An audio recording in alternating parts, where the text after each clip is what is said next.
Hello everyone, welcome to the channel. I'm KeylowK and today we're going to be rating the REDUVIA. This build is created by Jezza97. As always, I'll be going over the pros and cons of this build and giving my opinions on it. If you don't know who Jezza97 is, then I suggest you go check his channel out. This content creator specializes in trying to make each weapon in Elden Ring the best that it can be. He also has guides on the best ways to defeat bosses such as Millennia, the Elden Beast, and so much more. So if that sounds like your thing, then go check his channel out, and while you're there, go drop him a sub or go watch some of his content. I'm sure he would appreciate that. As always, before jumping into the content, I'll give you all a quick overview of how we judge the builds we rate. Let's get it.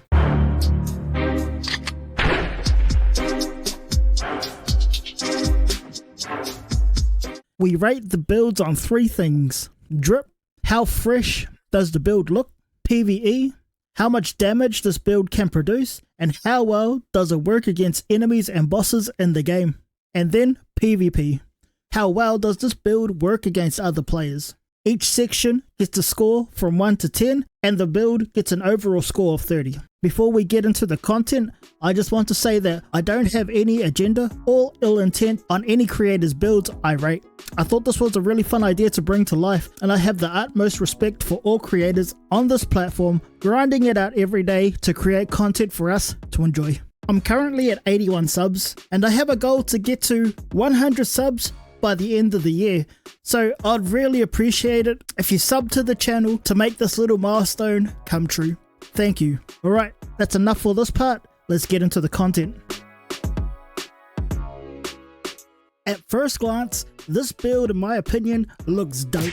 I love this helm. In saying that, this build does look kinda like a lone wolf cowboy, and its pistols are the REDUVIAs. The feathers on the armor suit this build so well, and the details on the armor are immaculate. The red fur on the side of the waist complements the REDUVIAs as well. This build gives off a don't with me type vibe. The armor set is Lionel's helm, Raging Wolf armor, scaled gauntlets, and greaves. For the weapons, this build is wielding 2 deadly REDUVIAs plus 10 and a standard dagger plus 24. The cape on this build completes the look, giving it a rugged but also a very chill look. With that being said, I'm going to give this a 8.5 out of 10 for drip. I absolutely love the look of this build. Everything complements each other and it looks badass. Anyways, on to the next one. Let's get it. The starting class for this build is the Wretch. The Ash of War are the REDUVIA Bloodblade, and on the dagger it has Golden Vow. The talismans on this build are the Shard of Alexander, the Carrion Filigreed Crest, the Rotten Wing Sword Insignia, and Lord Blood of Exaltation. In the physic we have the Opaline Bubble Tear, which significantly negates damage received, and the Opaline Hard Tear, which temporarily boosts all damage negation. With everything being said, this build comes to level 150. Now that we have all that out of the way, let's get into the content. Since this is a new game plus, you'll notice that most of the bosses that I face are on the way to the Colosseum. I figured why not take this dragon on just to give these weapons a test and try everything out. I ran out of stam there, so I'm just waiting around to recover.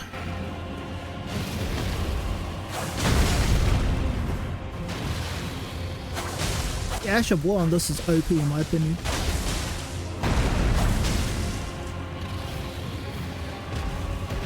Look at that.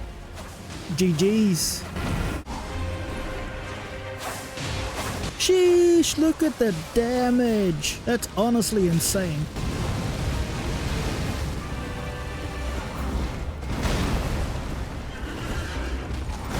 And I'll just spam Bloodblade. Come back to restore some stam. Dodge. Dodge. Dodge.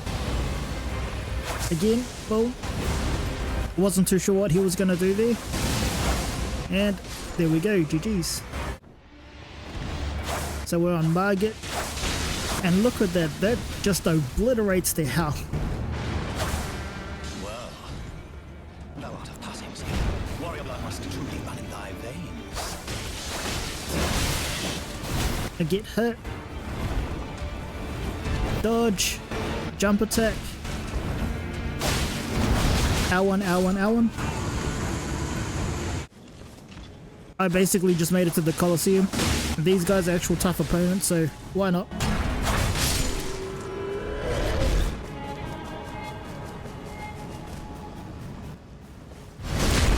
Got a crit.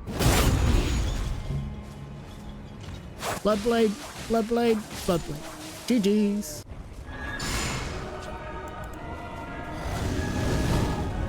This boss is actually pretty cool to face, so I figured this would make for good content.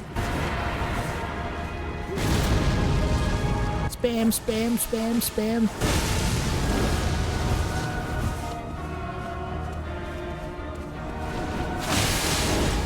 Dodge.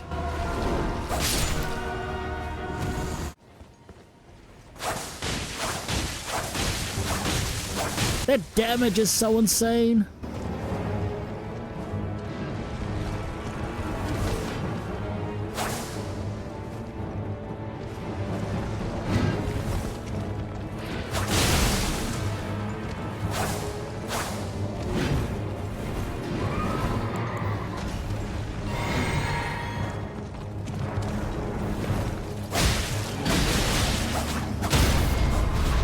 I decided to go crazy here. And GG's. I figured we'd put in Godric as well, because, you know, why not?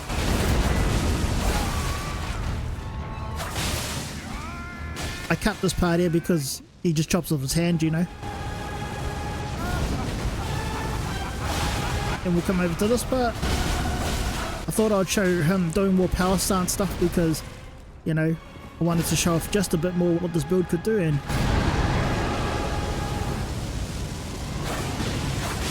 GG's. Moongrum should be the final boss because, sheesh, I got my ass whooped. GG. The Asher War is your go-to attack on this build, and it melts enemies with ease. The damage is about 500 to 800 per hit, but it also amplifies once the bleed effect kicks in. You get about 6 Bloodblade attacks before running out of stamina, so I thought I'd mention that. And also, the Bloodblade consumes roughly about 6 FP, so for this build, that is literally insane. In my opinion, the next best attack is probably going to be your Power Stance or L1. And the running L1 for closing the distance. This build is good for close to mid-range combat from my experience, and the bleed effect, when it kicks in, is the cherry on top for this build. The physic gives this build good enhanced defense as well. For the cons, the short range attacks can be iffy. Just hear me out. You're more prone to trading blows up close. There are some enemies and bosses that are resistant or immune to the bleed effect, so that's something to mention.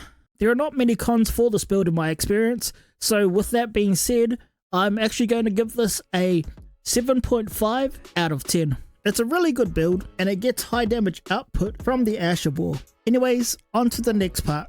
Let's get it!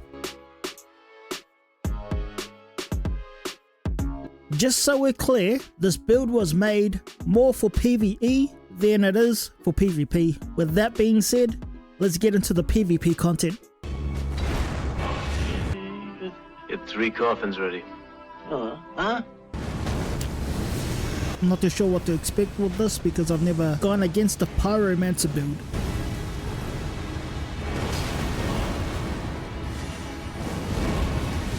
I do Bloodblade. I dodge his hit. Dodge his hit again. Do Bloodblade again. Dodge his hit. Roll L1. Dodge his hit again.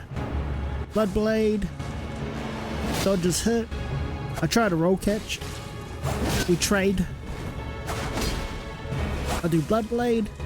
I do Bloodblade again. Right now I'm just trying to bait him. And we trade. I played this guy a few times. He wasn't emoting, so I just figured I'd just go for him on this one. Sheesh, the damage he took off me.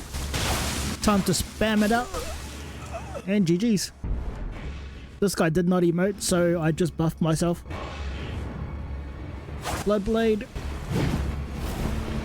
I decided to spam R1 because he's up close. And it paid off. GG's. My mistake. 4 coffins.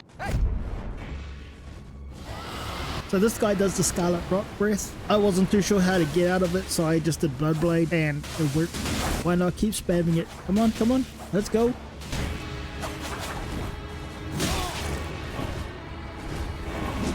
I do Bloodblade. I try running R1. I dodge his attack. I do Bloodblade. Dodge his attack. Get hit. Let's go, let's go. Almost there, almost there. Yes! GG's. Here goes the same guy again that doesn't emote. I'll just keep doing the same thing. A Bloodblade. Bloodblade. Bloodblade. Bloodblade.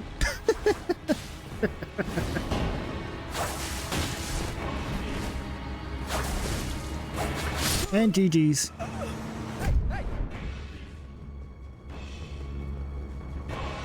Bloodblade. I dodge his Ash of War. I do Bloodblade again.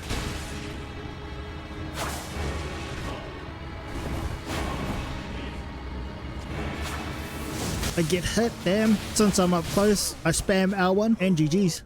I emote. I dodge. Start running away. Does Poison Blade. And I hit him. GG's. It's a rematch. Let's go. Bloodblade. I get hit. I try dodge his attack again. I just spam Bloodblade just to keep him at a distance. He comes into attack. Come on, we got this, we got this. There we go. Roll caught him. Roll caught him again.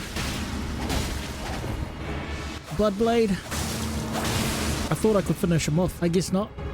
Bloodblade again. Come on, let's go, let's go.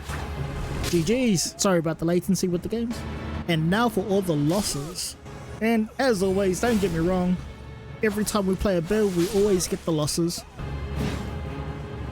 To a crouch poke.